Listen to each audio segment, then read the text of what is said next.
அனைவருக்கும் வணக்கம். இந்த பகுதியில் நம்ம பார்க்க போறது என்னன்னு கேட்டீங்கன்னா, எந்த ராசிக்காரங்களை திருமணம் பண்ணிக்கலாம், எந்த ராசிக்காரங்களை திருமணம் பண்ணிக்க கூடாது, அப்படி அவங்க பண்றனால அவங்களுக்கு பாத்தீங்கன்னா வாழ்க்கை இந்த மாதிரி இருக்கும், இவங்களோட குணத்துக்கும் அவங்க குணத்துக்கும் ஒத்து வருமா அப்படிங்கிறத பத்தி பார்க்க போறோம். அதுல இப்ப பாத்தீங்கன்னா மகர ராசிக்காரங்களை பார்க்கலாம்.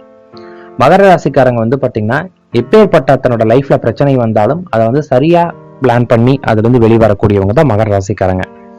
அதனால பாத்தீங்கன்னா அவங்க திருமணம் செய்ய போறவங்களும் அதுக்கு தகுந்த மாதிரியே இருந்தால் மட்டுமே மகர ராசிக்காரங்களோட வாழ்க்கை ரொம்ப ரொம்ப சந்தோஷமா இருக்கும். அந்த வழியில பாக்குறப்ப மகர ராசிக்காரங்களே கல்யாணம் பண்ணாலும் அவங்க வாழ்க்கை நல்லா இருக்கும். அடுத்தது மீன ராசிக்காரங்களை மகர ராசிக்காரங்க கல்யாணம் பண்ணிக்கலாம். அடுத்து பாத்தீங்கன்னா கன்னி, அடுத்து ரிஷபம், இந்த 4 ராசிக்காரங்களை பாத்தீங்கன்னா மகர ராசிக்காரங்க கல்யாணம் பண்ணினால் அவங்க வாழ்க்கை ரொம்ப ரொம்ப சந்தோஷமா அமையும்.